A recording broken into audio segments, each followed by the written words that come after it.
Good morning. Members will please take their seats. We have a great day.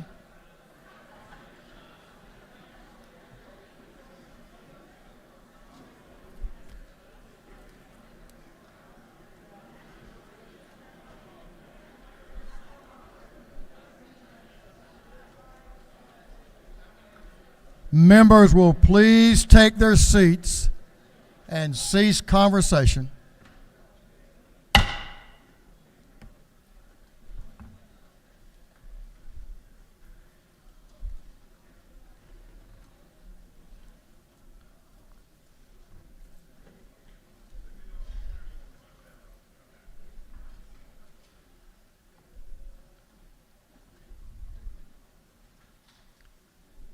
Well, since this is the 33rd day, we thought we'd be on speaker's time. Most of you know what I mean.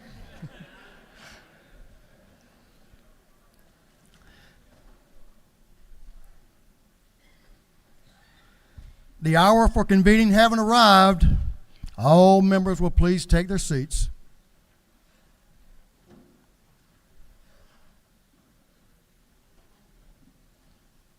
Mr. Clerk, will you please ring the bell?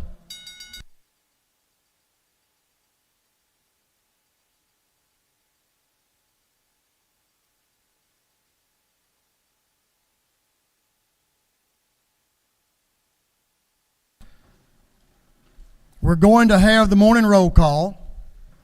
All members present will please vote green to signify their presence in the chamber, and the clerk will unlock the machines.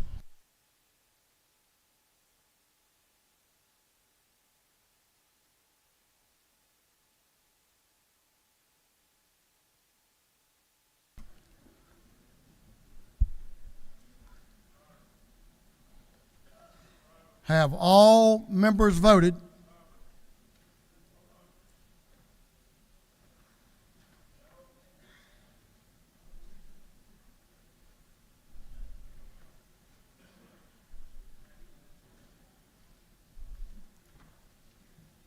Have all members now voted? If so, the clerk will lock the machines. Doorkeepers, will you please close the doors and keep them closed? As is our custom, we will begin our day with scripture reading and prayer by the chaplain, after which we will pledge allegiance to the flag of our country. Our chaplain this morning needs no introduction. He's the gentleman, pastor from the 128th House District down in Tennille, Georgia. Representative Mac Jackson, a dear friend to all in this body, but a special friend, Speaker David Ralston. So much so, the speaker, he'll tell the story, but I'm going to tell it again first in this introduction. That unbeknownst to Reverend Jackson on that day, there were several state patrol vehicles out in front of his church. He said, "What's going on?" And who do you think was there to attend services that day? But Speaker David Ralston. That just built on the relationship that Representative Jackson and Representative Speaker Ralston built with one another. Two special men that represented the very best in what our state is about and what our people are about. I'm going to ask Representative Mac Jackson to come bring our devotion for the day. Representative Jackson.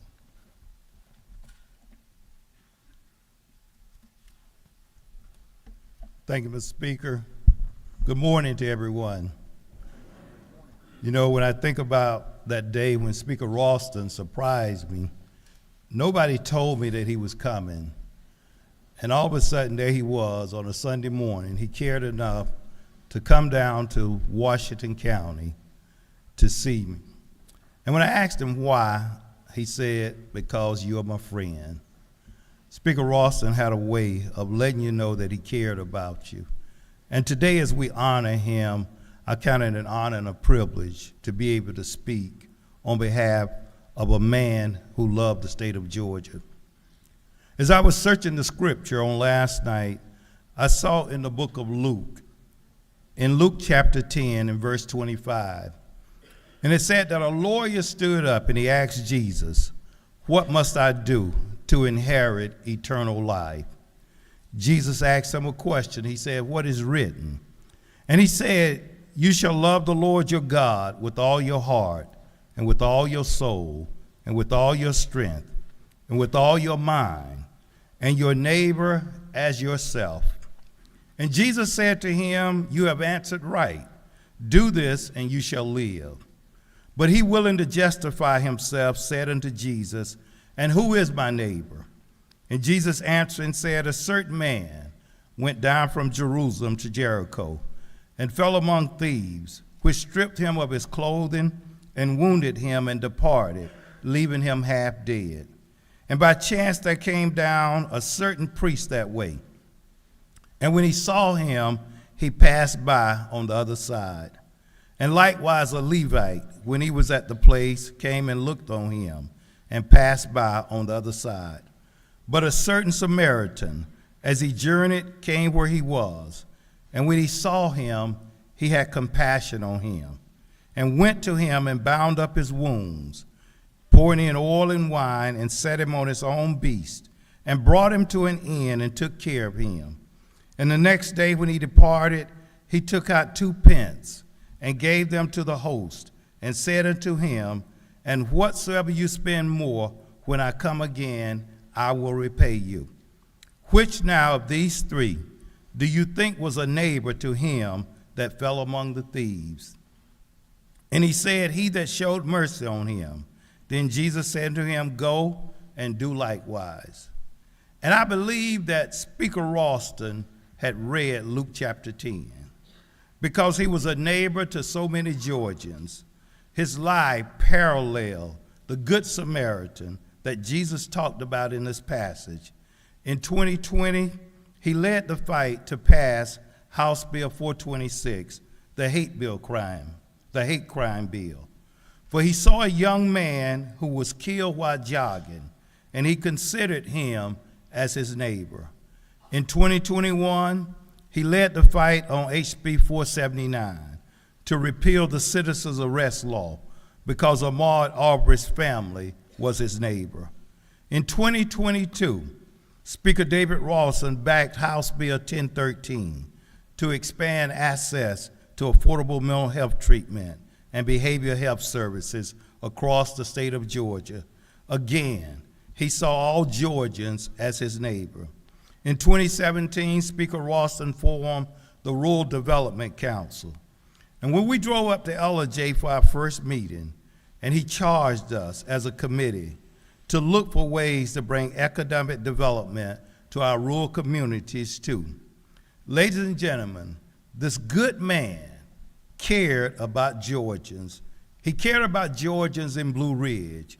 He cared about Georgians down on the coast. He cared about Georgians in Albany. He cared about Georgians in Milledgeville. He cared about Georgians in Atlanta, in Thomasville, in Tifton. We traveled all over this state and listened to what citizens' needs were because he saw every Georgian as his neighbor. When I was in grade school, we learned a poem by Henry W. Longfellow, and the poem was titled A Song of Life. And in verse 1 it says, "Tell me not in mournful numbers, life is but an empty dream, for the soul is dead that slumbers, and things are not what they seem." But I think verse 7 speaks of Speaker David Ralston. And verse 7 says, "Lives of great men all remind us we can make our lives sublime, and departing leave behind us footprints on the sands of time." Ladies and gentlemen, Speaker Ralston left footprints on the sands of time. Let us pray. God of our weary years, God of our silent tears, it was you who brought us safe this far. And as we remember this great man who you allowed us to know for just a short time, teach us to number our days that we may apply our hearts to wisdom. Holy Spirit, teach us to love one another as Christ loves the church. Teach us to use our words and our actions to bring glory to you and your kingdom. Heavenly Father, not just empty words, but a sincere desire to honor you. Change our hearts and help us to be more like you. And as we honor this great man today, let us understand and let us remember that our lives speak for themselves. This we pray in Jesus' name, amen. Join me as we pledge allegiance to the flag. I pledge allegiance to the flag of the United States of America and to the republic for which it stands, one nation, under God, indivisible, with liberty and justice for all.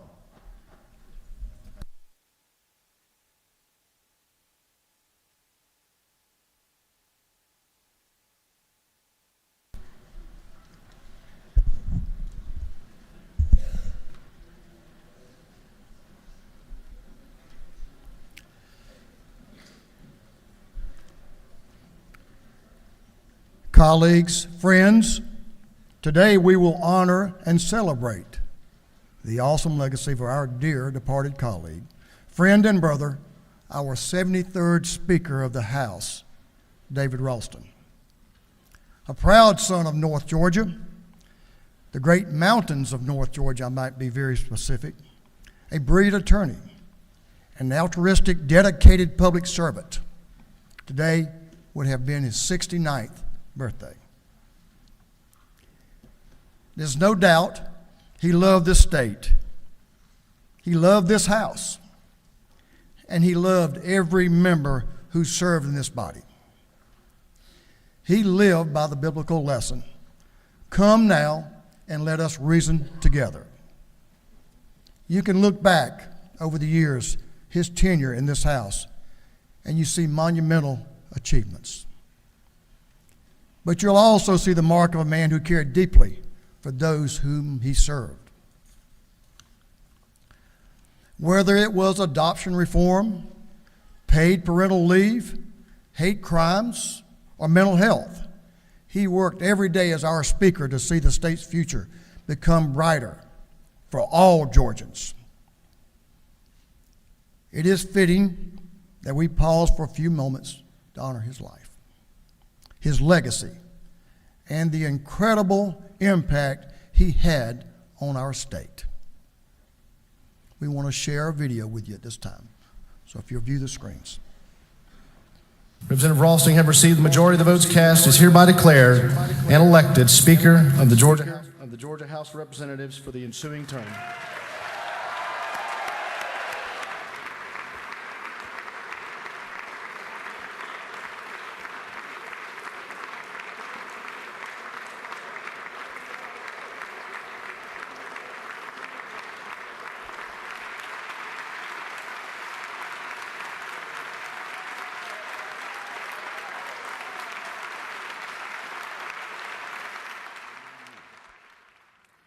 You have honored me beyond measure by entrusting to me this position, and I will never forget that.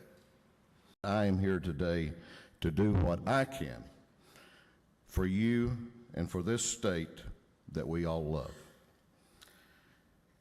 One of my favorite times in the mountains where we live is in the early morning after a stormy night. You know, a night that's you've had rain, and claps of thunder, flashes of lightning, maybe wind, storms all night. Then it gets quiet before dawn. And then when day begins to break, I enjoy looking to the east over the mountains in that direction to watch the sun come up. And I enjoy watching it because often it burns through the fog, brightening up the day with the promise and hope of a new day. And as we are here today, I see that sun rising over this house and burning through the fog and lifting this House of Representatives up, and I see it rising over the entire state of Georgia. And that's my vision. And may I close by saying thank you once again. Thank you from the bottom of my heart. May God bless each one of you, your family, and may God continue to richly bless the great state of Georgia. Thank you very much.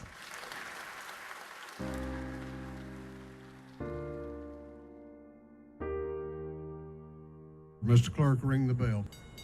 We always knew that Dad enjoyed public service. Public service was a passion and a calling for him. Knowing that that was his love, his passion, made it a whole lot easier to share him with everybody in the state.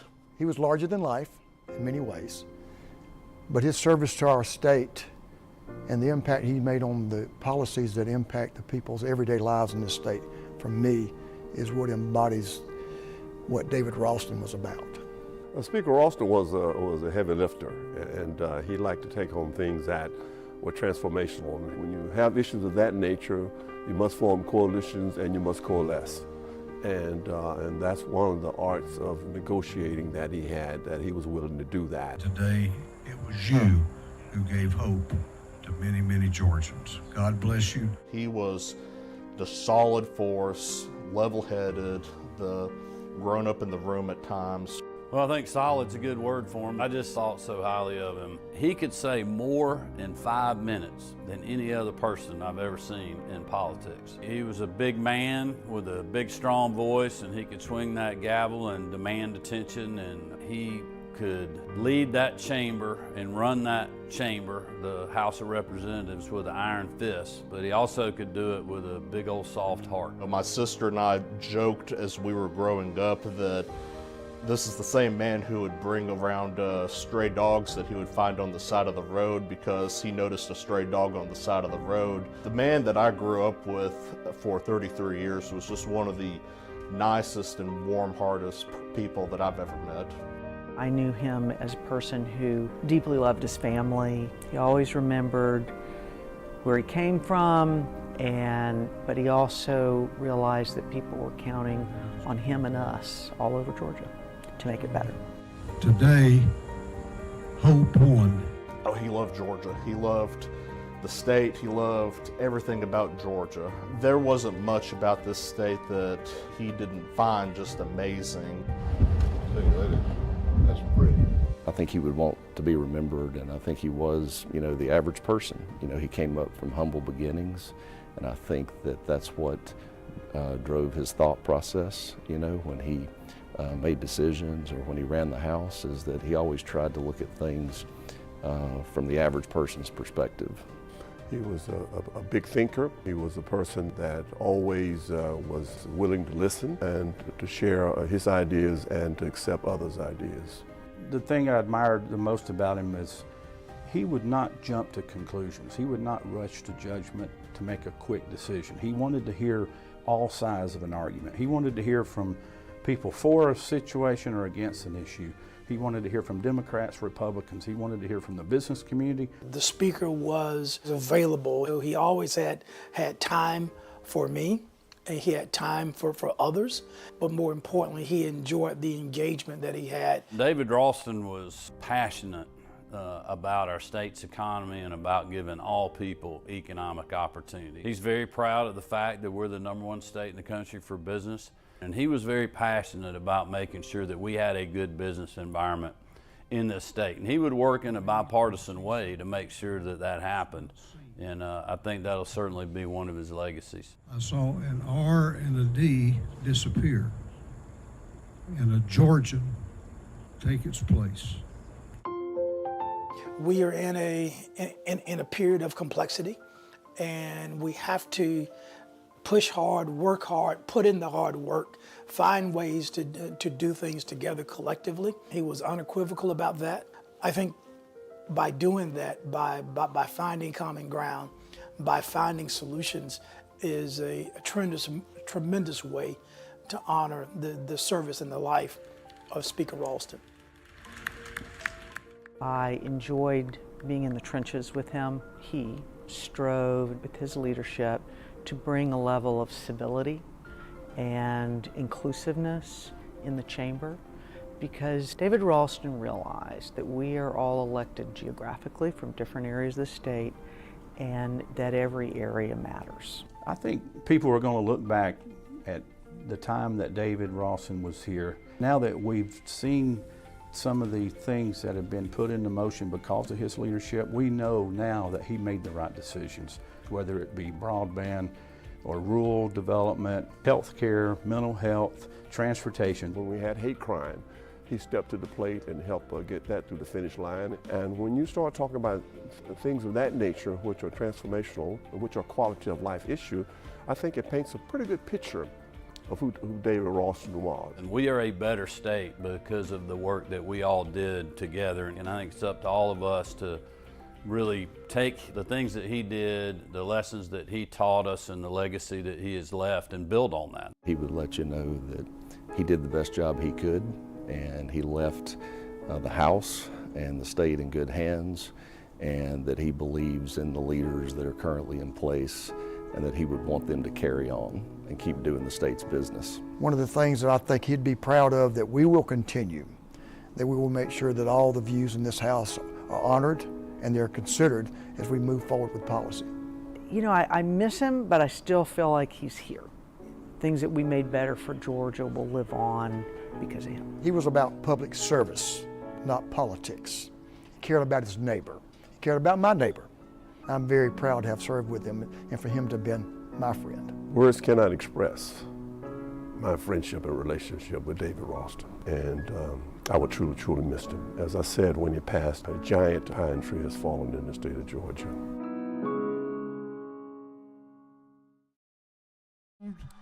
And the chair hereby declares the 2022 session of the Georgia House adjourned. Sine die!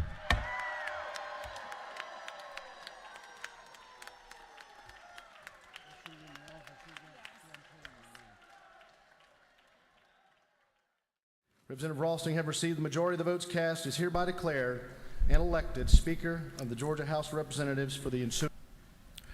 What a great tribute. Thank you, Betsy, to you and your team.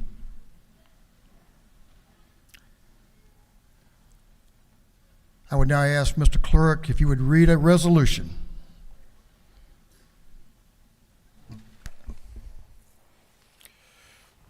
House Resolution 7 by Representative Burns of the 159, Jones of the 47th, Hatchett of the 155th, Abstration of the 104th, and Beverly the 143rd. A resolution honoring and remembering the life of the Honorable David Ralston, 73rd Speaker of the House of Representatives of this great state, and for other purposes. Whereas the Honorable David Ralston was born March 14, 1954 in Ellijay, Georgia, a distinguished native son of North Georgia. And whereas he attended Young Harris College and later earned a bachelor's degree from North Georgia College and State University and earned his law degree from the University of Georgia School of Law. And whereas he ran a successful law practice providing sound legal advice and counsel in Blue Ridge, Fannin County, Georgia for over 4 decades. And whereas he began a long, distinguished career in public service in 1992 upon being elected to the Georgia Senate, where he served 3 consecutive terms. And whereas in 2002 he was elected to the Georgia House of Representatives, where he was elected Speaker in 2010, which position he held until his untimely death. Whereas as Speaker, he shepherded many pieces of legislation beneficial to the citizens of the great state of Georgia through the legislature, including tax relief, criminal justice reform, transportation infrastructure funding modernization, and adoption reform.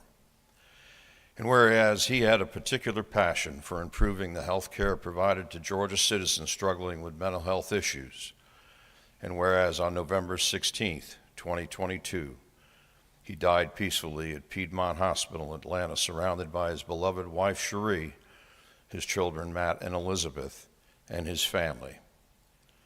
And whereas the state of Georgia mourns the loss of this monumental statesman, distinguished Georgian, a native son of Gilmer County, now therefore be it resolved by the House of Representatives that the members of this body join together to express their deepest regret at the passing of the 73rd Speaker of the House of Representatives, the Honorable David Ralston, and extend their most sincere condolences to his family. Thank you, Mr. Clerk. If you remain standing just for a minute. I know that I'm very honored and privileged to stand here on this rostrum. I know that any of you that are members here, when I look around this room, former members, former colleagues, staff members who work so closely, Speaker David Ralston, would be honored to come here just as I am and stand here on this day. It is a special day for this house. The man who left his imprint on this house. We will never forget him. You may be seated. Now I'm going to invite the Ralston family to the rostrum and ask his widow, our dear friend Cherie Ralston, to accept this resolution and speak to the House. Cherie, Matt, John, family, Sarah, if y'all will come up.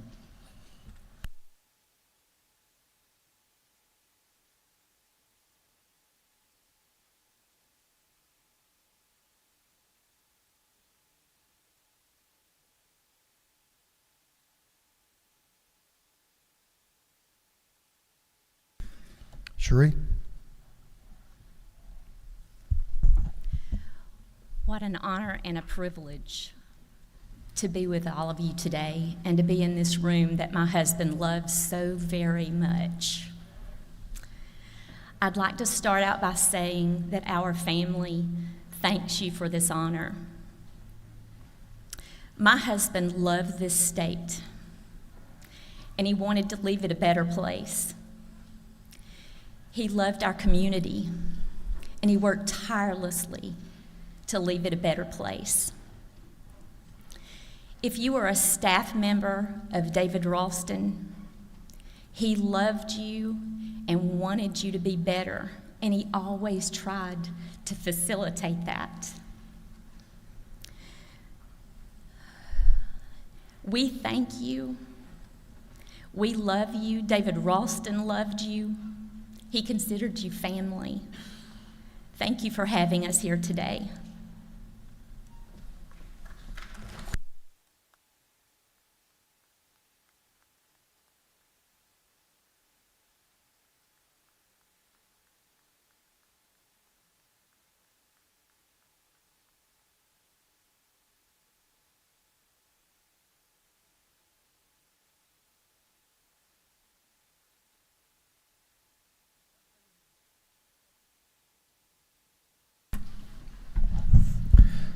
Thank you, Cherie. Y'all may be seated. John Ralston, I know what it is to lose a brother. It's a hard one.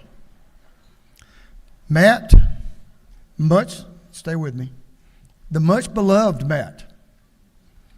Certainly we miss Elizabeth today. We thank you all for being here on this very special day. I know we all feel the same way, but especially Speaker Ralston felt this way. Family is everything in life. From his immediate family to this house family. He loved and cared for us all collectively and individually in a very special way. Now I want to remind y'all of something. So everyone can hear my voice today.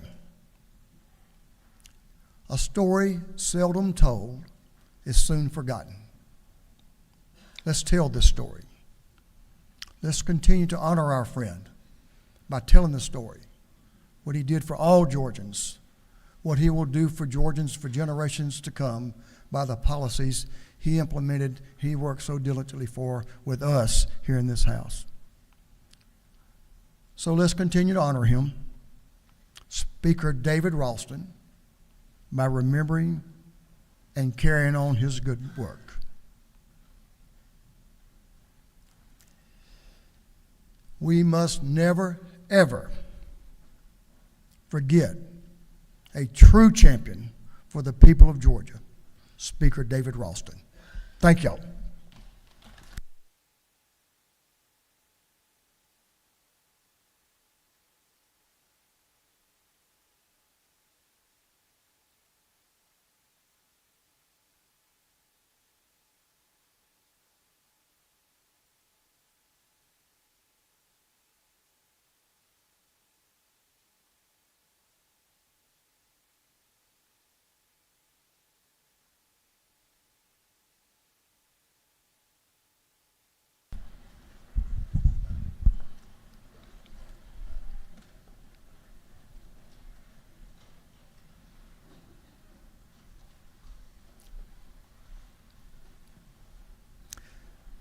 Now, as Speaker Ralston would have asked us to do, carry on with the business of this day.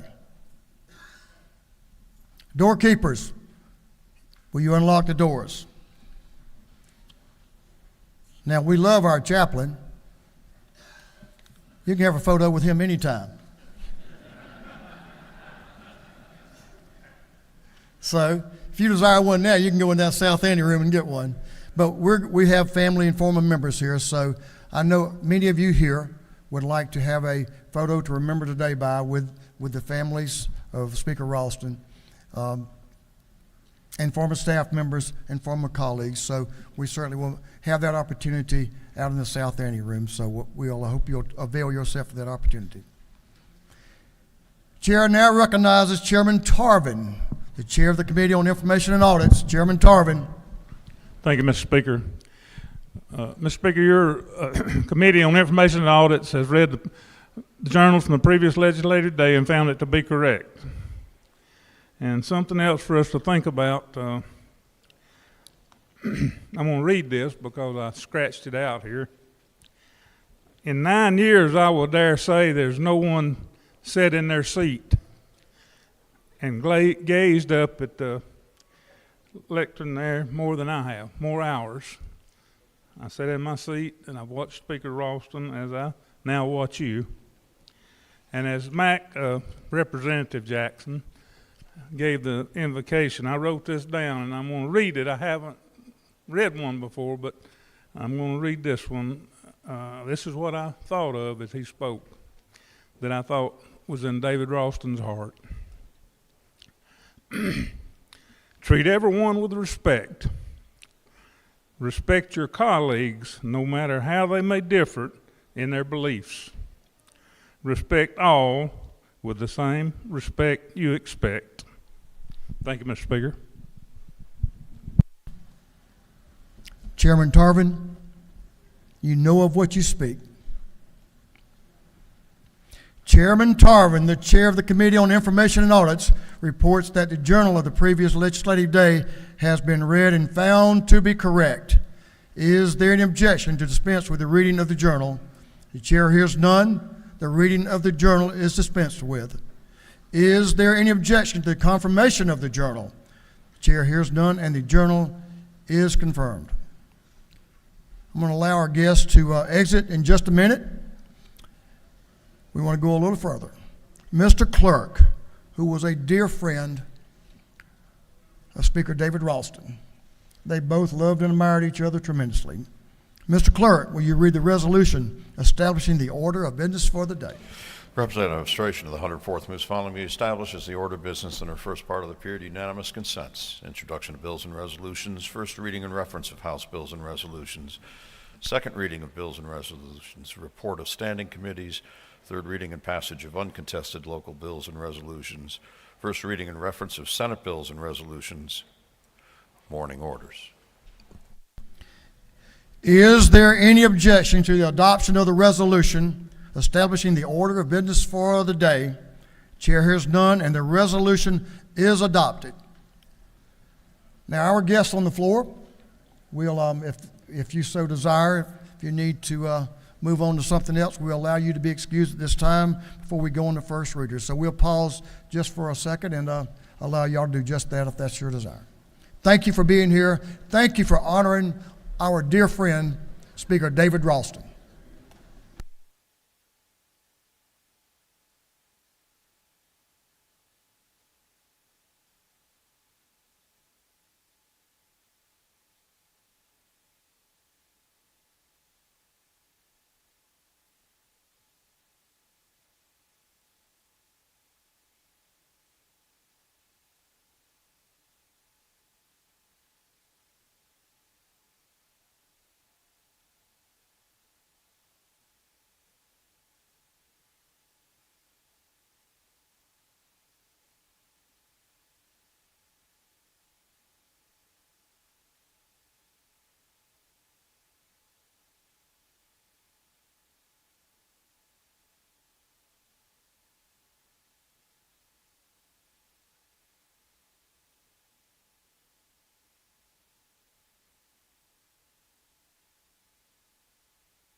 House will come to order.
House will come to order.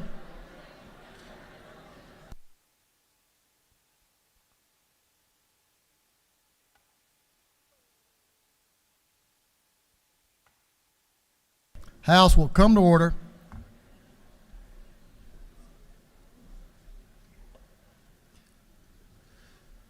Members, thank you for your attention this morning. Very special morning for this house. And I know I was, and I hope y'all were all blessed by our tribute to Speaker Ralston. First reading of bills and resolutions, the clerk will read. House Bill 713 by Representative Kelly, the 16th bill being titled an act to amend the act creating a Board of Elections and Registration for Polk County. Intergovernmental coordination. House Bill 714 by Representative Cameron of the 1st, a bill being titled an act to amend the act create a new charter for the city of Rossville. Intergovernmental coordination. House Bill 715 by Representative Powell of the 33rd, a bill being titled an act to amend the act relative to the Board of Education of Franklin County. Intergovernmental coordination. House Bill 716 by Representative Lumpson of the 12th, Dempsey of the 13th, Barton of the 5th, a bill being titled an act to amend the act to reincorporate the city of Cave Spring.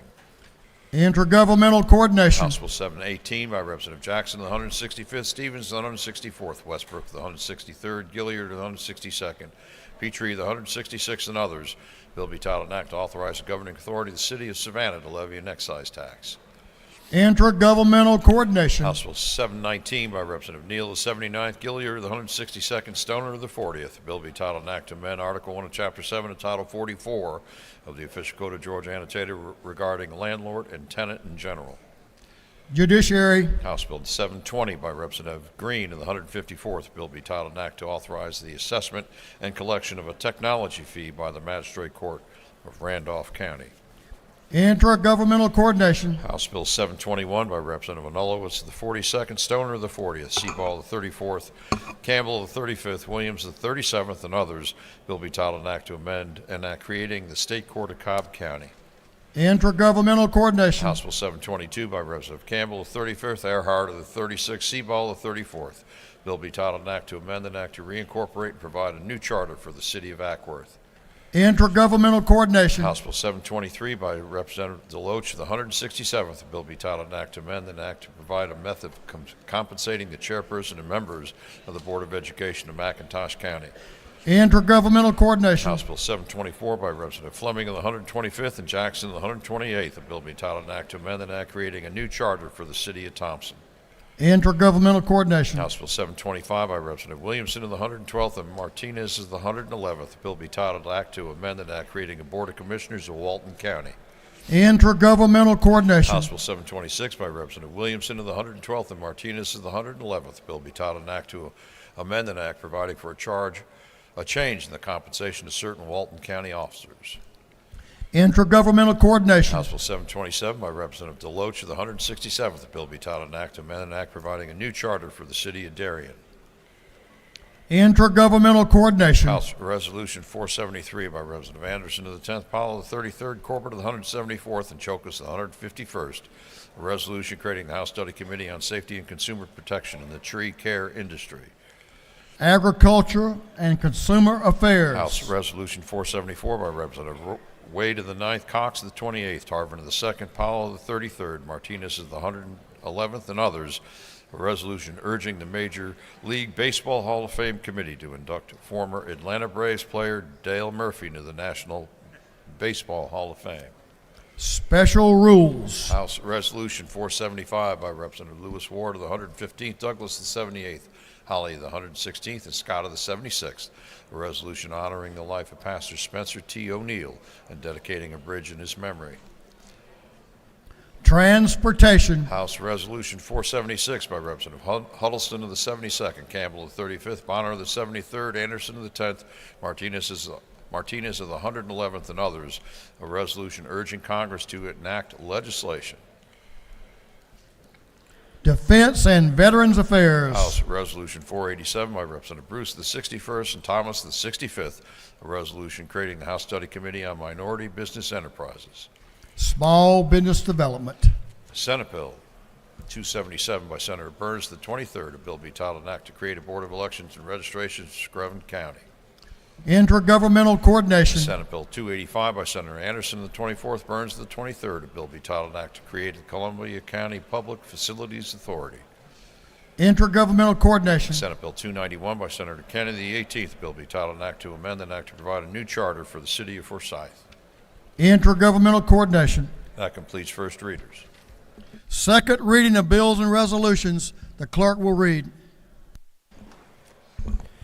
House Bill 709 by Representative Washburn of the 144th, Dickey of the 145th, Knight of the 134th. A bill to amend an act to provide a new charter for the city of Forsyth. House Bill 710 by Representative Chokus of the 151st. A bill to create a Board of Elections and Registration for Schley County. House Bill 711 by Representative Reeves of the 99th, Abstraction of the 104th, Clark of the 108th, McLean of the 109th, Mogul of the 105th, and others. A bill to amend an act to provide a homestead exemption, $4,000 for all county school district ad valorem taxes for residents of Gwinnett County. House Bill 712 by Representative Davis of the 87th, Beverly of the 143rd, Mitchell of the 88th, Schofield of the 63rd, Scott of the 76th, and others. A bill relating to program weights and funding requirements under quality basic education. House Bill 717 by Representative Barrett of the 24th, McDonald of the 26th, Jones of the 25th, Jaspers of the 11th, Cox of the 28th, and others. A bill to provide for a homestead exemption from Forsyth County School District ad valorem taxes. House Resolution 449 by Representative Cooper of the 45th, Anulowicz of the 42nd, Seabaugh of the 34th, Washburn of the 144th, Evans of the 89th. Resolution designating Hypertrophic Cardiomyopathy Awareness Day. Senate Bill 287 by Senator Parent of the 42nd, a bill to amend an act relating to the Board of Education of the City of Decatur. Senate Bill 288 by Senator Parent of the 42nd, a bill to provide a homestead exemption from City of Decatur Independent School District ad valorem taxes, through second readers.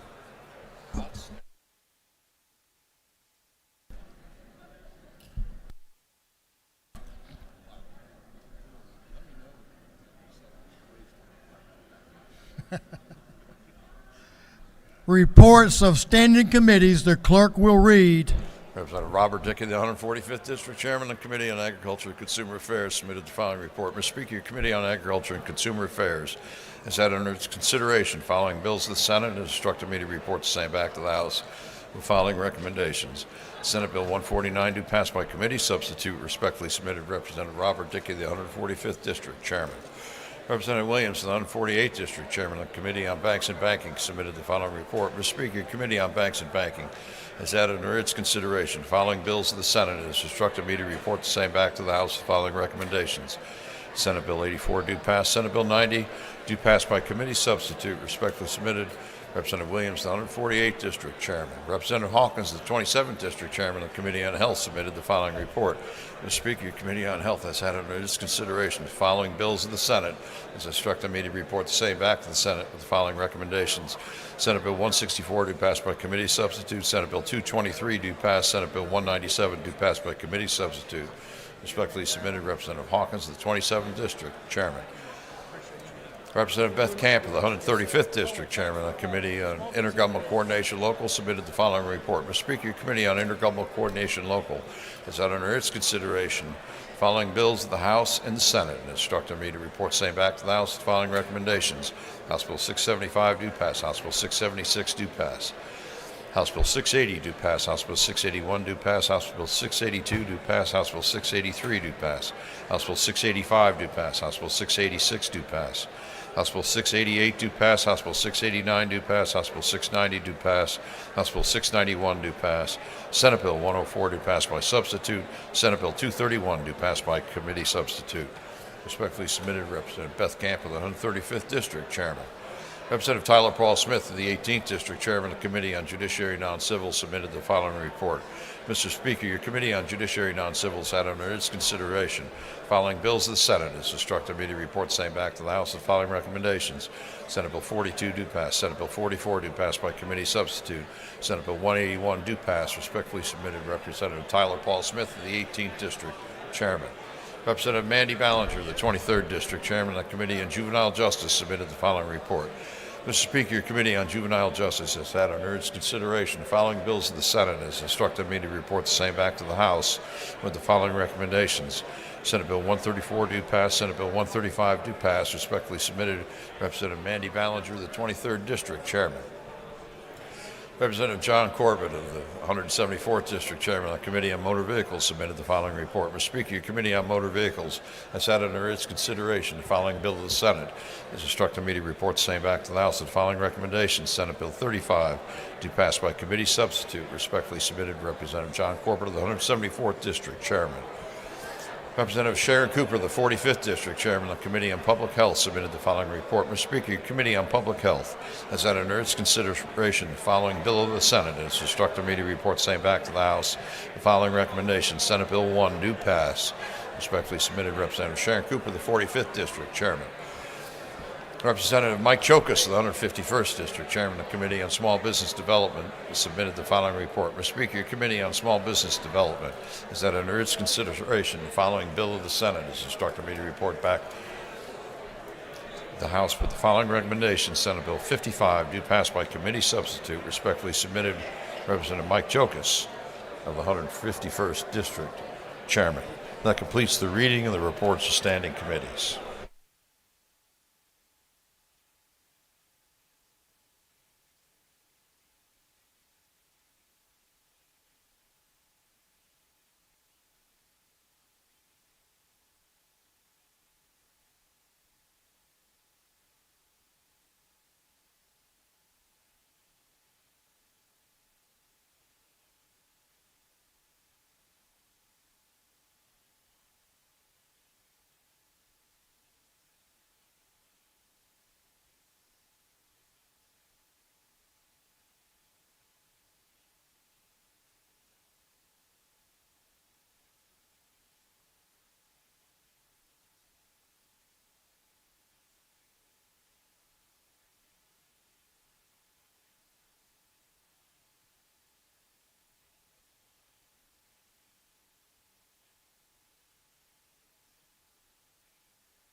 House will come to order.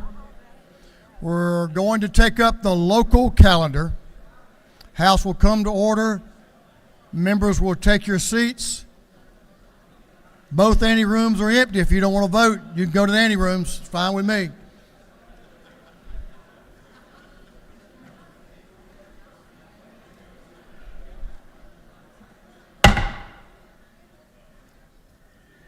Members will take their seats and cease conversation. Third reading and passage of uncontested local bills. For what purpose does Representative Newton rise? To make a motion. State your motion. I move that Senate Bill 231 be removed from the local calendar and be voted on separately. Representative Newton moves that SB 231 be removed from the local calendar and voted on separately. Clerk, will you read the caption? Senate Bill 231 by Senator Burns and of the 231st, Richmond County, a bill to revise the voting rights of the mayor of Richmond, Augusta County. On the gentleman's motion that SB 231 be removed from the local calendar and be voted on separately, is there objection? Hearing none, it is so ordered.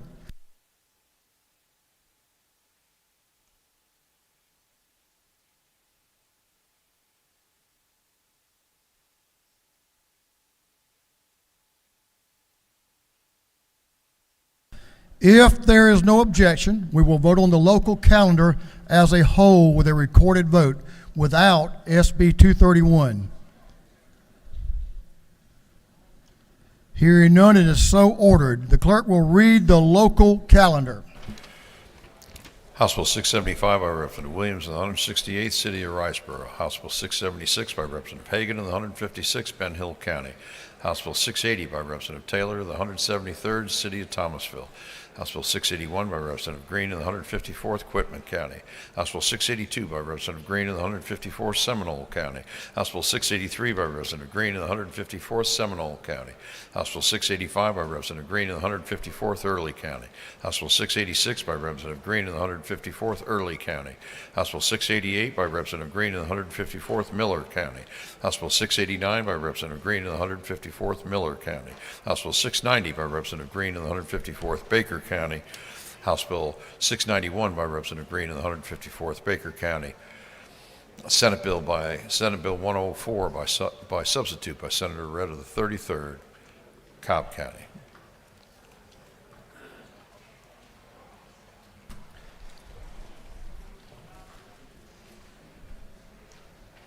Is there any objection to the previous question being ordered on the local calendar without SB 231?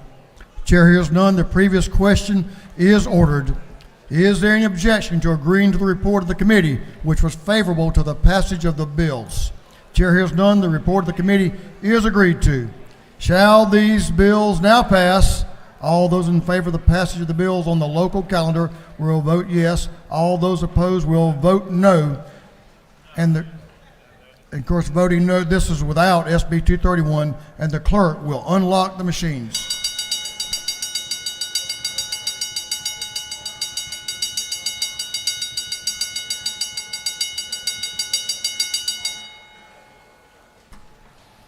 Have all members voted? If so, the clerk will lock the machines. On the passage of the bills on the local calendar, the ayes are 166, the nays are 0. These bills, having received the requisite constitutional majority, are therefore passed.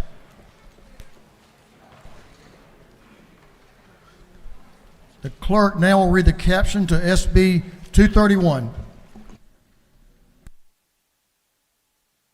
SB 231 by Senator Burns of the 23rd, Richmond County, a bill to revise the voting rights of the mayor of Richmond, Augusta County.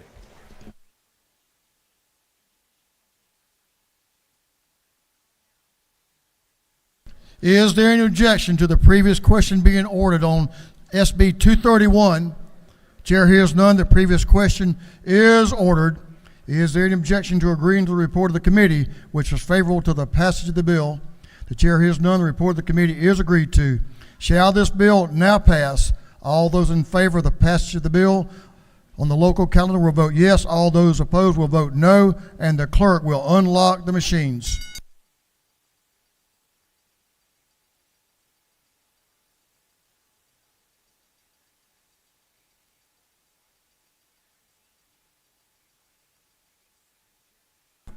For what purpose does Representative Frazier rise? Parliamentary inquiry. State your inquiry. Mr. Speaker, is it not true that the Augusta-Richmond County Consolidated Government is comprised of 8 districts and 2 super districts voting commission, and that this legislation was prepared by the mayor of the city of Augusta on his letterhead and sent without the full body voting on this legislation? I'm sure the lady who lives in that area of this state knows of what she speaks. Further inquiry, Mr. Speaker. State your inquiry. Is this not true also that we are in violation of House Rule 8.1 here in this chamber that we adopted at the beginning of session because the required signatures are not on the legislation from the local delegation? I'm sure the lady believes that it passed out of committee, so I trust our process that they looked at the rule and assured us that it was in Last the proper inquiry, position. Mr. Speaker. State your inquiry. Is it not true that I will not be supporting this legislation because 1/2 of the Richmond County commissioners had no idea that this resolution was even being sent up here to the Legislative Council to be determined by 1 senator and 1 representative from Augusta-Richmond County? I'm sure the lady knows of what she speaks. Thank you, Mr. Speaker. For what purpose does Representative Gladney rise? Thank you, Mr. Speaker. Does the Speaker yield, sir? Parliamentary inquiry. State your inquiry. Sir, is it not true that according to the delegation rules, it requires a legislative request from Augusta-Richmond County be presented to the delegation? And they were not. And I will not be supporting this legislation. I will be voting no on HB 231, sir. I'm sure the lady knows of what she speaks, and she has that right. Thank you, sir. For what purpose does Representative Howard rise? Parliamentary inquiry. State your inquiry. Thank you, Mr. Speaker. Isn't it true that I have gotten calls from some of the 5 commissioners and constituents who were not asked to sign the resolution that initiated SB 231? I'm sure the gentleman knows of what he speaks. Further inquiry. State your inquiry. Isn't it true that the majority of the members of the local delegation opposes this bill on procedural grounds? If the gentleman so states, we're going to find that out in just a minute. Finally, one more. State your inquiry. Isn't it true that I heard yesterday that it is a time-honored tradition to respect the will of the local delegation when it comes to local legislation? I'm sure the gentleman understands what he speaks of and believes of what he speaks. For what purpose does Chairman Newton rise? Parliamentary inquiry. State your inquiry. Mr. Speaker, isn't it true that of the 11 members of our local community leadership, the mayor and 10 commissioners, that Senator Burns and I received a request from 6 of those 11 to put forward this movement? I'm sure the gentleman lives in that part of Georgia and he understands, so I respect what the gentleman says. For what purpose does Whip Burchett rise? Thank you, Mr. Speaker. Parliamentary inquiry. State your inquiry. Isn't it true that I also heard yesterday that we would give the same deference that we were given yesterday by the opposing party? Well, I don't know what all of y'all heard yesterday, but I'm sure the gentleman has conferred exactly what he thought he heard yesterday. We have one last inquiry. That's Representative Thomas from the 21st. For what purpose does Representative Thomas rise? Parliamentary inquiry, Mr. Speaker. State your inquiry. Is it not true that yesterday the people that are complaining about voting on local bills voted against my local bill yesterday? And I'm not a big fan of hypocrisy. Is that not true? Well, I'm not sure I'd go that far, but I'm sure that the gentleman knows what he speaks on the vote count from yesterday. I'm going to take one more, and that's from, for what purpose does Representative Wilkerson rise? Parliamentary inquiry. State your inquiry.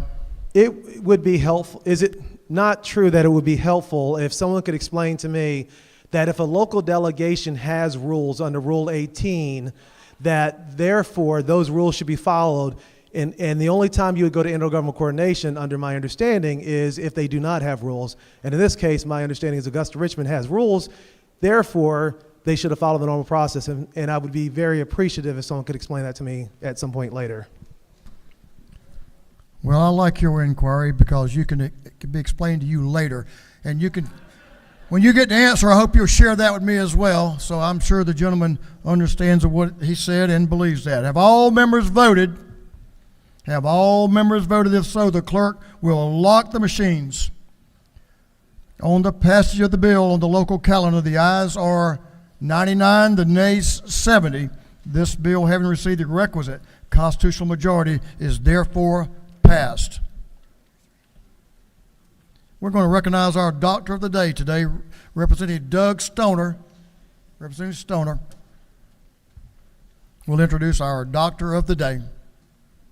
You can come on up.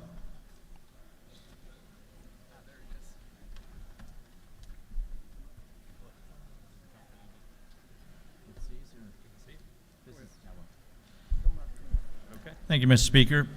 I'm very enthusiastic to introduce the doctor of the day today because he's actually my doctor. My actual endo, actually my wife too, who's here with me, she's our endo. As I've mentioned, both my wife and I, my wife's type 1 and I'm type 2. And so we're happy to have him here, and particularly because today is Type 1 Diabetes Awareness Day here, both in the House and Senate. So we're definitely happy to have him here on that issue too. So just real quickly, Dr. Jonathan Omaby is a Tennessee native and graduated magna cum laude from Lee University. He graduated medical school from the University of Tennessee and completed his internal medicine residency at the University of Alabama, Birmingham.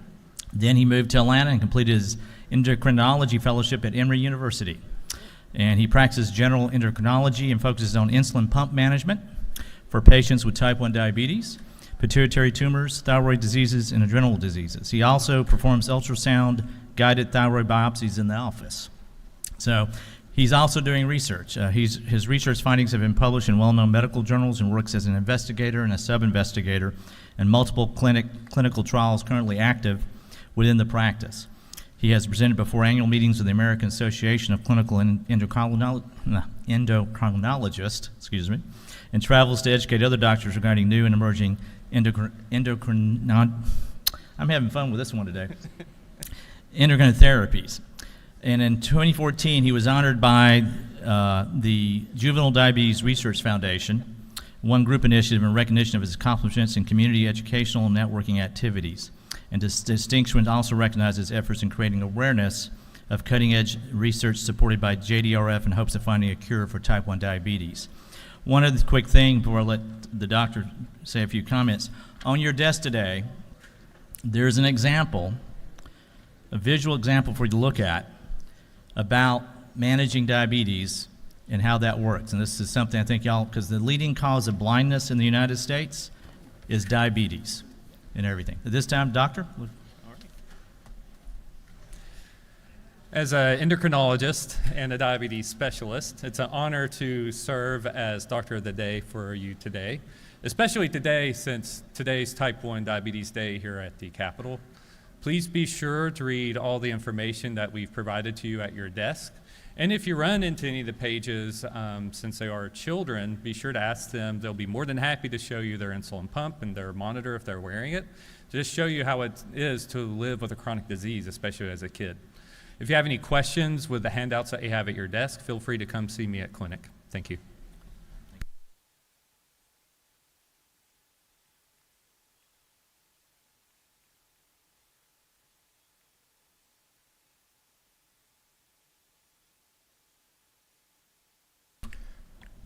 We're especially proud to have you with us on this day, and thanks for those explanations. We appreciate with our medical staff that comes from all over this state, comes in and provides for us. Thank you, Dr. Obie. We appreciate you being here.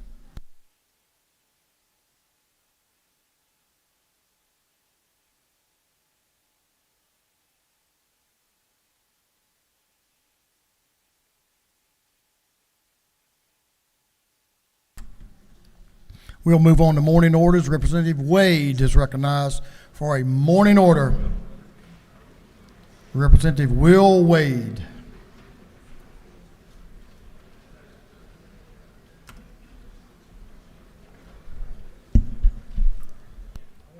I want you to be on your own time limit this morning. We won't limit you too much, but don't abuse it. Yes, sir. Representative Wade's recognized. Thank you very much, Speaker, and I do appreciate that. I will keep my comments short, but I want to honor two very important people and thank a friend that is here today. First, I want to tell you that I put this book on your desks as a gift because I want you to hear this as members of this house family. I love each of you. Each of you inspire someone each day. And many of you have taken a day out of your time and inspired me since being in this house. But this gift is to honor two very important men in my life. You see, 2 years ago today, we had the going home party for my late father. He inspired me to serve. He was an example for my brother and myself and my community. His name was Charles Royal Wade III, born in Leslie, Georgia, Sumter County, in 1947. He should have died at 8 years old when he was run over by a car, but he didn't. He was inspired by a doctor to keep fighting. He grew up in one of the poorest parts of this state back in those days, and he was told he would never accomplish anything. He had the equivalent of 3 master's degrees, one in mathematics, so it was perfectly fitting that he were to pass on Pi Day and go on home. But to honor him, I wanted to give you this gift, but also for a person that was also important in my life. That is our former speaker, David Ralston. You know, he was kind of the father of this house for a period of time. And he was an inspiration for many people as well, especially back in the mountains where I'm from.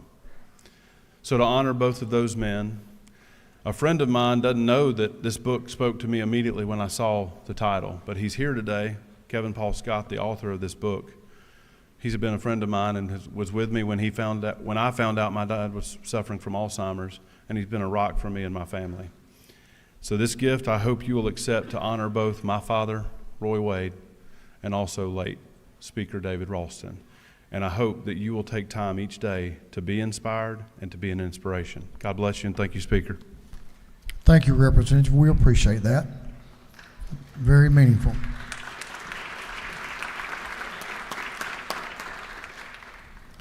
Representative Martinez is recognized for a morning order. Thank you, Mr. Speaker. Mr. Speaker, today we got some beautiful women here from Loganville. The Loganville Women's Club is here representing our great city. Let me tell you something about these great women. This club was created in 1939.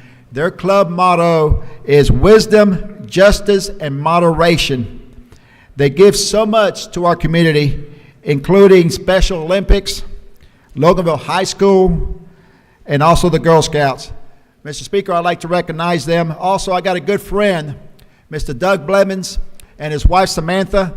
Doug Blevins is a pillar in our community. He is a top producing insurance agent in Loganville. He's an Achiever of the Year, and he's also a former president of the Rotary Club. His agency gives so much to our community, and this past week he was recognized by being the best Walton insurance, the best insurance in Walton County. So, Mr. Speaker, and my fellow and my legislators, please let's recognize our great people from Loganville. Thank you.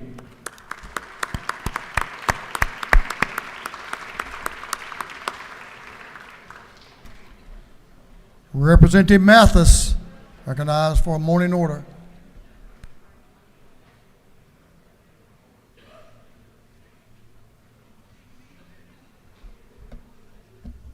Thank you, Mr. Speaker. Members of the House, I'm here today on a good and happy note. We have the Bleckley County High School girls cross country team for winning the 1A Division I 2022 cross country state champions. I'd like for y'all to stand up.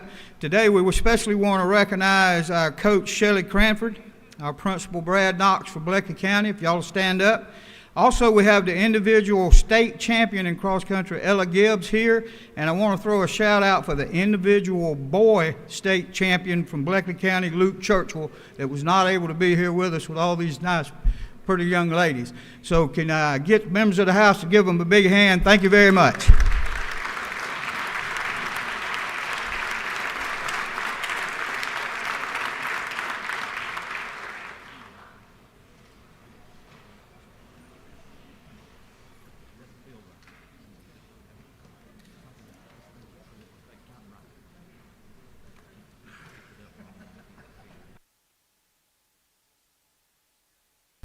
Representative Holland is recognized for a morning order, and Representative Becky Evans is up there with her too. Thank you, Mr. Speaker. And any other Presbyterians in the House are welcome to come join us in the well. Colleagues, I am what's known as a cradle Presbyterian. I was born into the Presbyterian Church, and I can do you one better. I was born to the associate pastor of Old First Presbyterian Church, which makes it my supreme honor to welcome Presbyterians for a Better Georgia who are here with us today. This is a group that is called by their faith to share their thoughts on policy issues and the work that we're doing here as legislators based on their Christian beliefs. They are here today. Some of you may be being called to the ropes or visited in your offices. I would encourage you to meet with these fine folks who are here to speak with you, including the aforementioned former associate pastor, my dad. If you get called by my dad to the ropes and you can't find the time to go say hello, you and I might need to have words later. Presbyterians, the old joke is that we are the Lord's frozen chosen, but I promise you the people here today have warm hearts and warm spirits. I'd like them to rise in the gallery so we can say hello. Thank you for being here.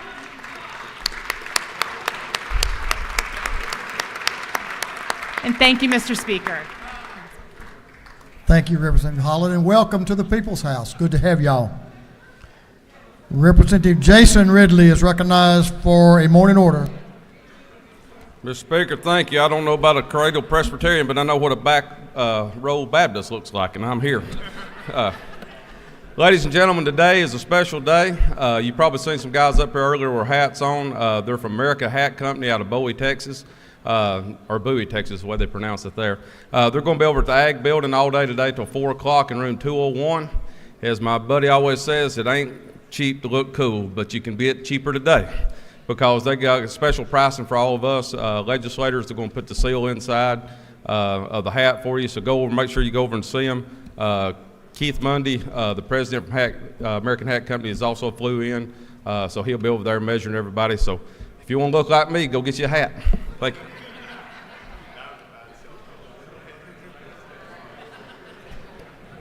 Let's see now. We have a whole delegation wanting to come up.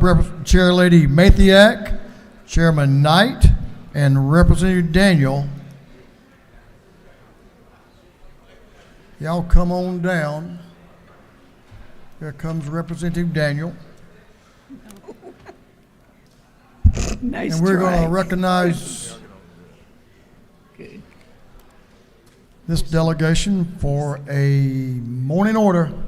Thank you, Mr. Speaker. Today, we get to honor the Griffin High School Lady Bears. They recently won the 4A State Basketball Championship.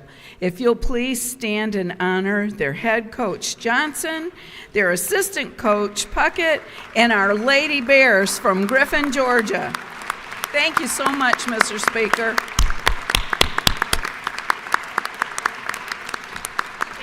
We are so proud of you, ladies, and thanks for coming today. Congratulations, a great achievement. Thanks for being here. Representative Hagan is recognized for a morning order. Thank you, Mr. Speaker. We have here in the gallery today some guests from Vidalia. The Vidalia Onion Committee is here. If y'all go ahead and stand up there. They are here today to receive a proclamation from the governor declaring April 20th through 23rd Vidalia Onion Festival days for this year. Members of the committee, Mayor Doug Roper, the chairman of the committee, Jake Cleghorn, Greg Hudgens, Alexa Britton, Valerie McClendon, Brad Owens, Tanya Parker, Andy Woodruff, and Dustin Booth. Thank y'all so much for being here, and we hope that many of you will come to Vidalia in April for the festival this year. Thank you. How is that sweet onion crop looking? Looking good. All right. Love them. Chairman Todd Jones and the Forsyth delegation. Oh boy. Let's see, there's Chairman Jones, Representative Barrett, Representative Jaspers, Representative Clark, and Good morning, ladies and gentlemen. It's India Day at the Capitol today, and we were honored to have a great turnout earlier this morning with Dr. Swati Kulkarni, the Consul General for India here in Atlanta, and about 100 great friends. We are so proud to have them at the Capitol today, and have presented this great resolution and to recognize the great contributions that they have made to our wonderful state and to our community in North Atlanta. So we're just delighted that they're here. Sadly they're gone already, but anyway, we'd like to stand up and recognize them for their great contributions to our state.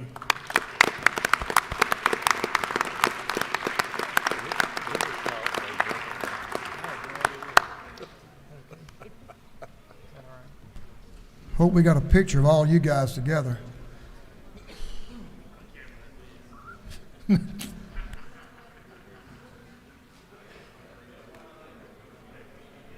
What do you mean they don't make cameras that big?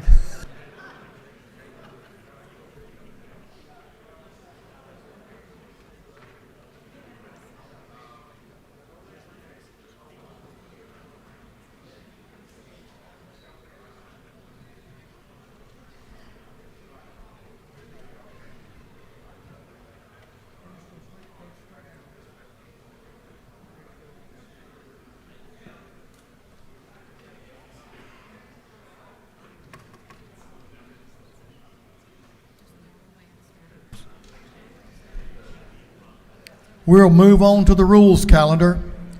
Mr. Clerk, will you read the caption to SB 3? SB 3 by Senator Albers of the 56th and others to be entitled an act to amend Chapter 4, Title 50, the Official Code of Georgia annotated relating to organization of executive branch generally, so as to require state departments, agencies, boards, bureaus, offices, commissions, public corporations, and authorities to assess educational, experimental, and training requirements for positions of employment. This bill having referred to the Committee on Governmental Affairs, that committee recommends that this bill do pass. Thank you, Mr. Clerk. Representative Scott Hilton is recognized to present the bill. Thank you, Mr. Speaker and colleagues. It's my honor to present to you Senate Bill 3, the Reducing Barriers to State Employment Act of 2023. This is an effort to reduce the review of positions in state government to ensure that the education, skills, and experience match up with the position we are currently hiring for. As you know, both the private and public sector right now are in a war for talent, and we don't want to place any artificial barriers in their way.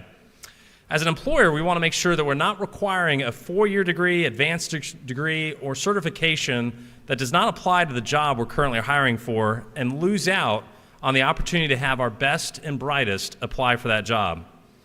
There are many technology jobs in our state that Bill Gates wouldn't even qualify for because he lacks a necessary college degree.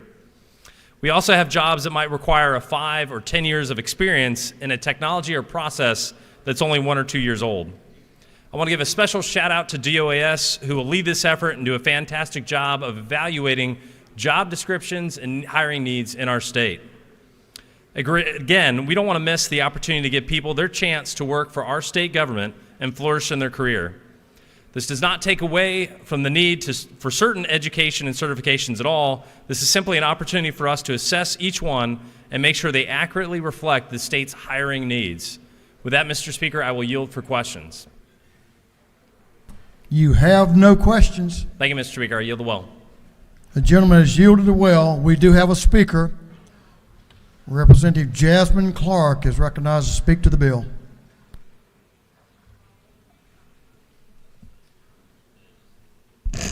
Thank you, Mr. Speaker. Good morning, colleagues. Today I rise not to necessarily oppose this bill, but just to express some concerns I have about SB 3. I believe that the intentions of SB 3 are good. We have a workforce shortage in our state agencies, and we need a recruitment tool in our tool belt in order to fill those positions. Loosening standards for those positions does have the effect of increasing the potential pool of candidates that are eligible for these jobs. From a logical standpoint, this will then increase the number of eligible applicants. However, I do think this bill ignores an important root cause of our workforce shortage. While this is a great recruitment tool, it is not going to help with retention.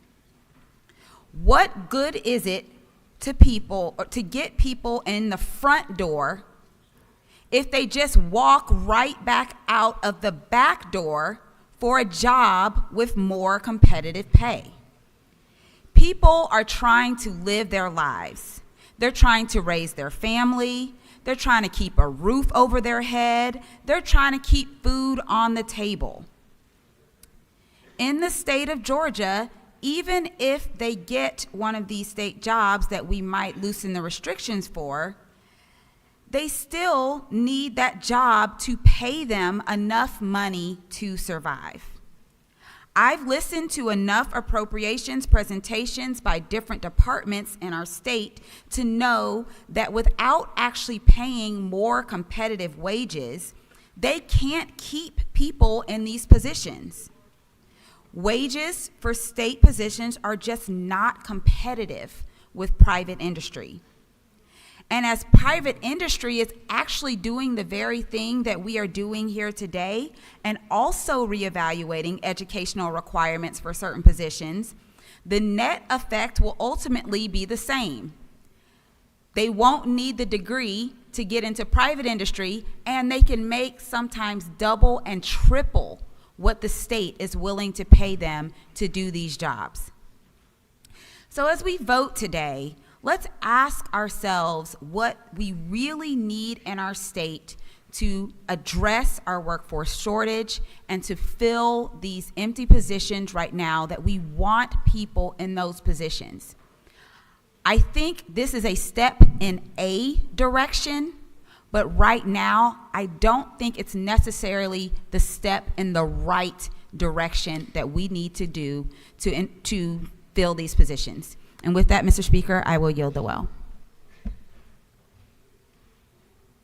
The lady has yielded the well. Is there any objection to the previous question being ordered? Chair hears none. The previous question is ordered. Is there any objection to agreeing to the report of the committee, which was favorable to the passage of the bill? The chair hears none. The report of the committee is agreed to. Shall this bill now pass? All in favor of the passage of the bill will vote yes. All those opposed will vote no, and the clerk will unlock the machine.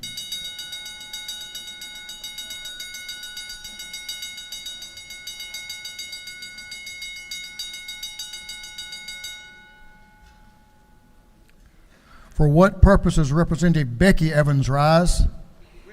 Thank you, Mr. Speaker. Parliamentary inquiry. State your inquiry. Yes.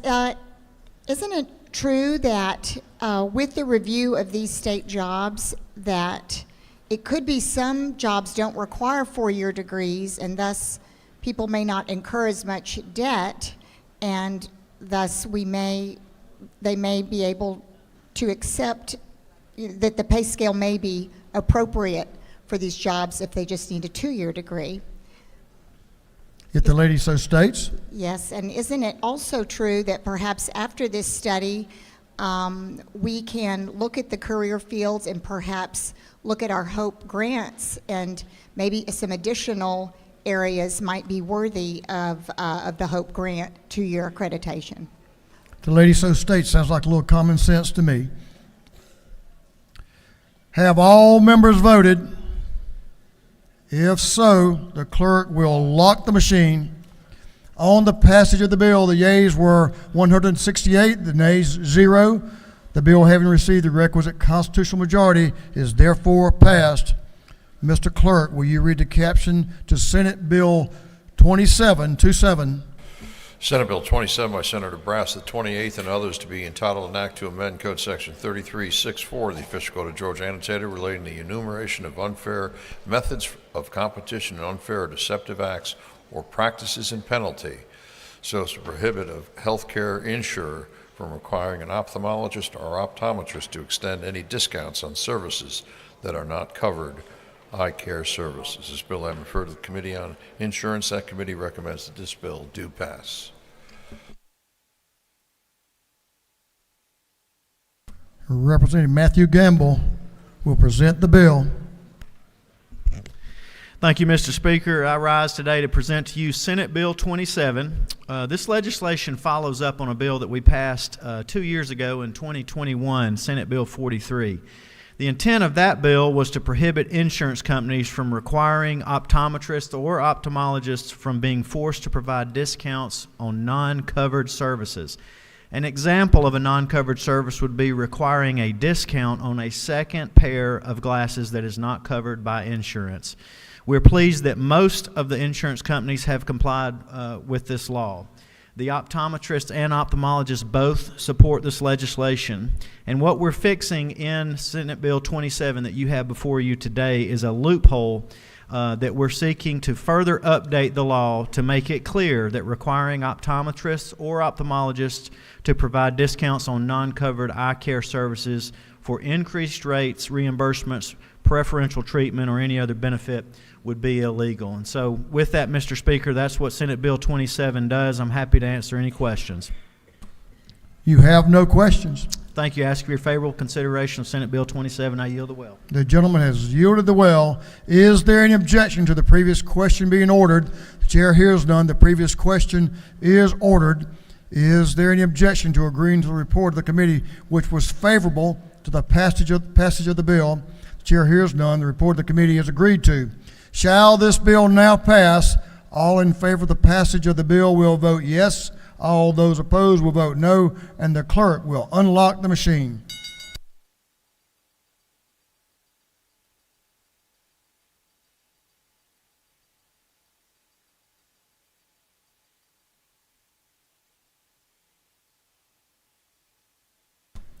For what purpose did Leader Beverly rise?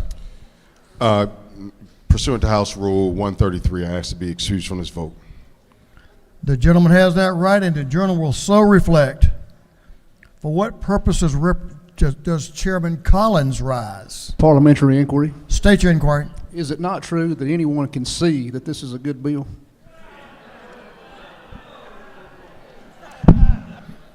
Well, I haven't locked the machine yet. There's still time.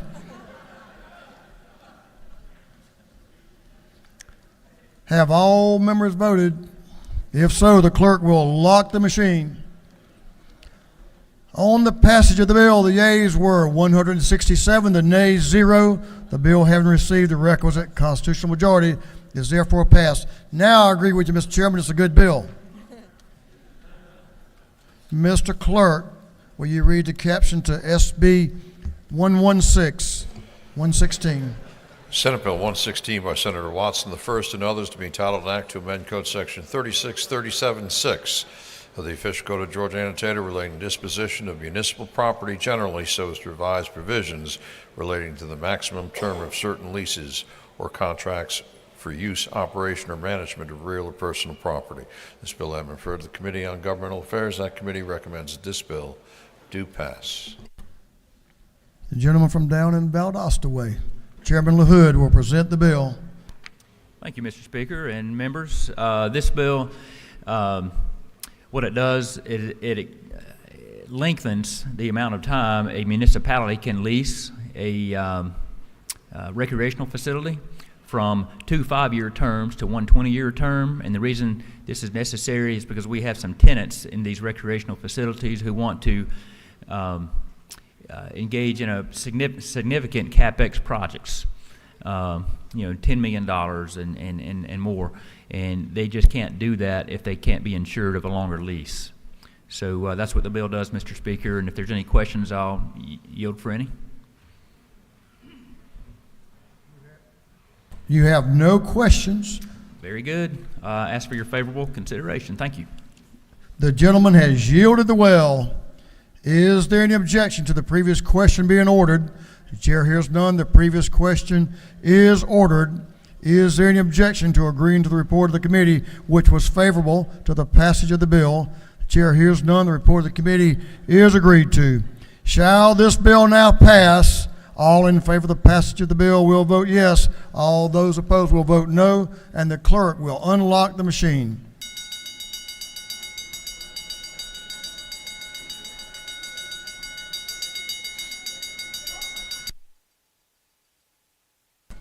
Have all members voted? Have all members voted? If so, the clerk will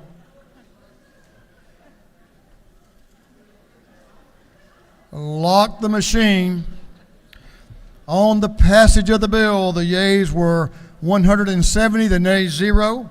The bill, having received the requisite constitutional majority, is therefore passed.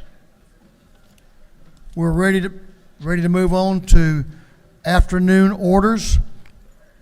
Representative Carter is recognized for an afternoon order. Representative Doreen Carter.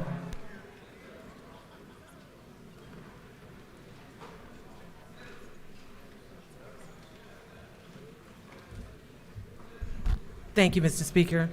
Good morning, thank you. I want you all to join me on this very special day. We've celebrated our Speaker Ralston. Today is his birthday, but in 2020, just before we shut down, we had an opportunity to bring my cousin, we call her Cousin Leela, but her name is Mary Morgan, to celebrate her birthday, and we found out they shared the same birthday. And the picture on the left is from her party Saturday. They brought her in a carriage. So she is the Queen, Mary Margaret, if would you join me in wishing her a 95th birthday. Well, happy birthday, Cousin Leela. I love you. And I yield the well. 95, that's strong. That's very strong. Representative McLean is recognized for an afternoon order. Thank you, Mr. Speaker.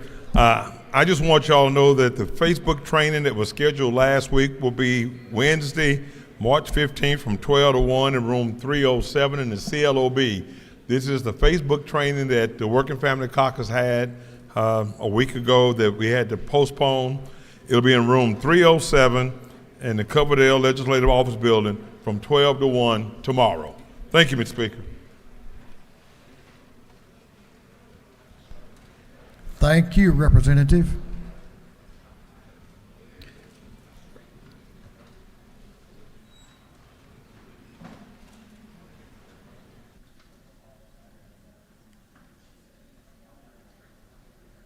Representative Anulowicz is recognized for an afternoon order.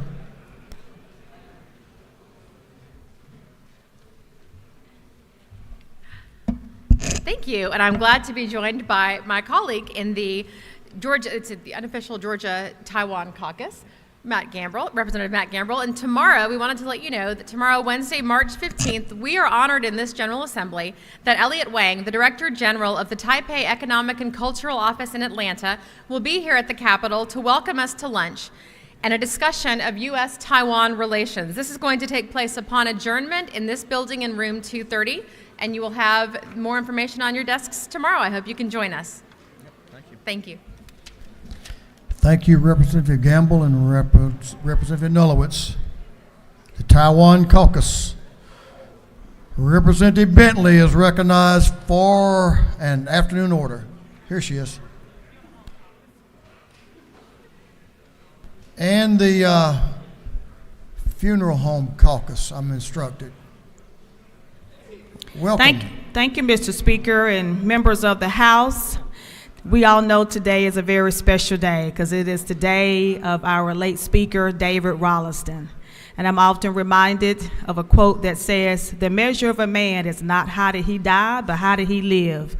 Not what did he get, but what did he give." And we know that Speaker David Ralston gave a lot to this General Assembly, to this state of Georgia, and to his beloved University of Georgia. So at this time, ladies and gentlemen, I ask that you please stand as members of the Funeral Home Caucus keep this presentation in honor of our beloved Speaker David Ralston. And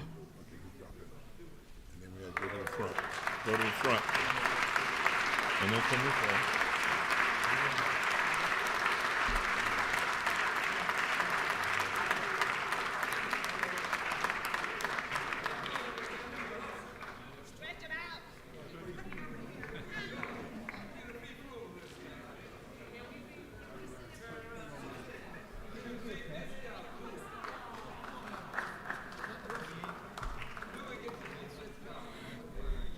On behalf of the Funeral Home Caucus, we present this keepsake blanket in honor of our Speaker, David Ralston, and we'll make sure that his wife and family receives it.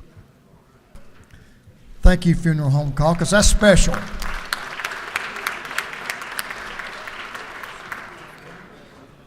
A great tribute. We appreciate y'all doing that.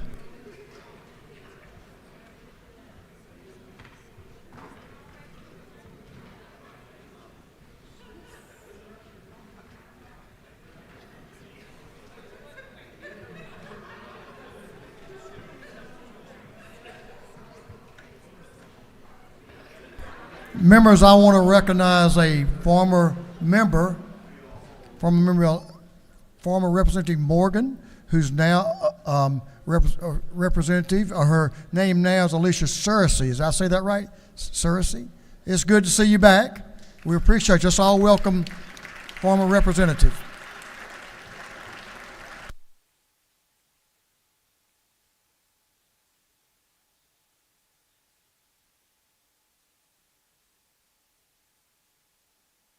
Mr. Clerk, will you read the caption to a group of privileged resolutions?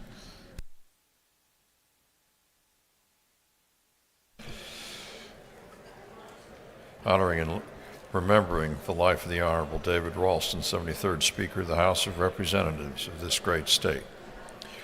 Congratulating the George Walton Academy Lady Bulldogs for winning the 2023 Georgia Independent Athletic Association State Championship.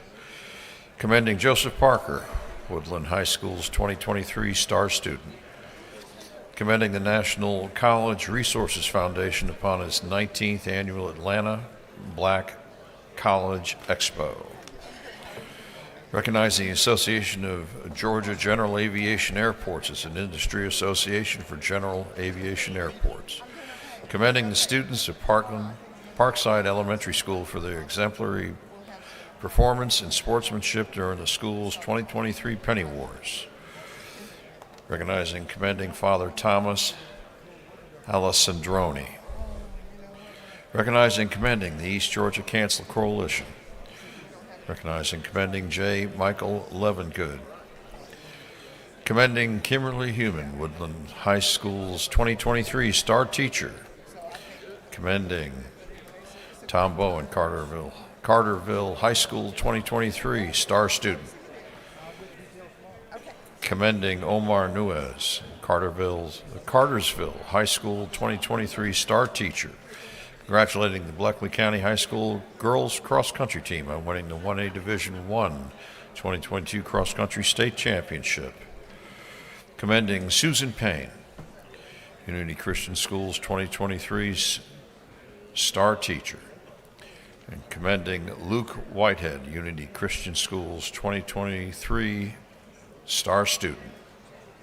And for other purposes, that completes the reading of the privilege resolutions. Is there an objection to adopting the privilege resolutions? The chair hears none, and the resolutions are adopted. We do have some announcements, but the chair will ask for your attention. I'm going to bring you up to speed with an announcement on a couple of our members. You know, as we go through the remainder of this day, committee meetings, and tomorrow, the next couple of days, as we go through session and get in a very important, fast-paced time for us, let's always be mindful of our own health and the health of other members. So today I want you to remember and say a prayer for the safe return and healthy return of Representative Debbie Buckner, Representative Darshawn Kendrick, Representative Sheila Jones, and Representative Pedro Marion. Nothing that I'm giving you alarm on other than say, let's say a prayer they return back to us and in the very near future, hopefully by tomorrow. So with that, and so members, you also will receive an email from Leader Beverly and myself. If you've not seen the services and the schedule of services for Representative DeGeese, we will send you those this afternoon so you can make appropriate plans with the family for her going home in the next few days. So we'll send you out later today. Announcements. Chairman Lumsden is recognized for an announcement. There will be an insurance committee meeting in the morning, full insurance committee, 8 a.m. CLOB 606. Need my members there. Thank you. Representative Alexandra is recognized for an announcement. Thank you, Mr. Speaker. Women's Legislative Caucus will meet room 216 immediately upon adjournment. Thank you. Chairman Parsons recognized for an announcement.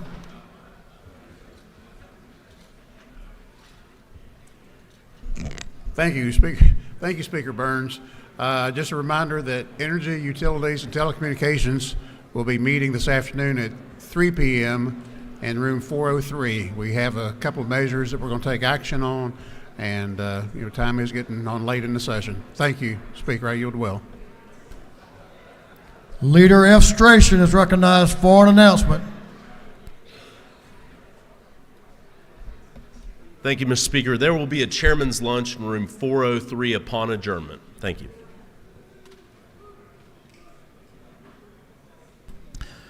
Chairman Deloach is recognized for an announcement. Thank you, Mr. Speaker. All freshman members, mandatory ethics training, 8 a.m. tomorrow morning. It will not be rescheduled. It will be held. Thank you.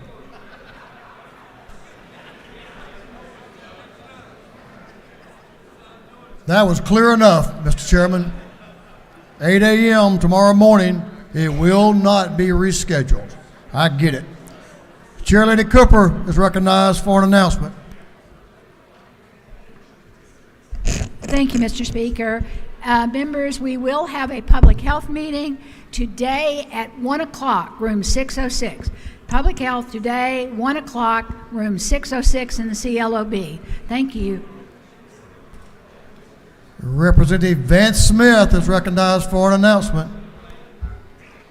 Thank you, Mr. Speaker. This afternoon at 2 o'clock, the Natural Resources Subcommittee on Resource Management will be meeting in room 506 of the CLOB. That's 506 at 2 p.m.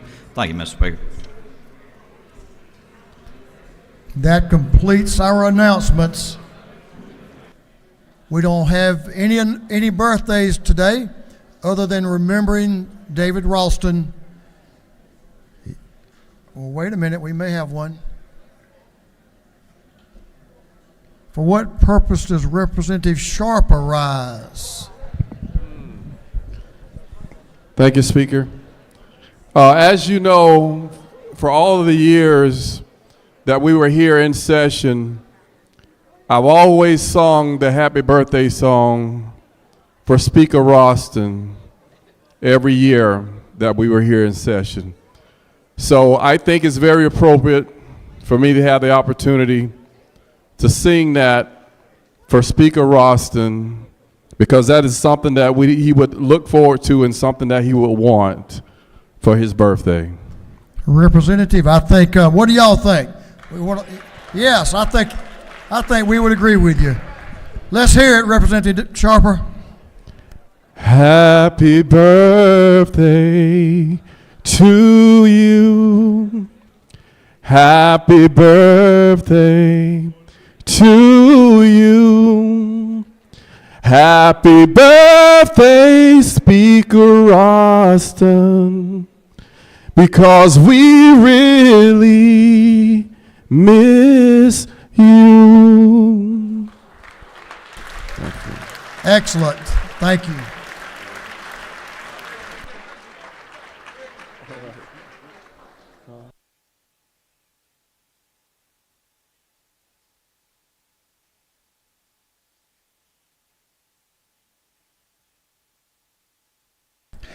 We do have pages today. If you have pages, I think a lot of you already lined up, so we'll have some page photos.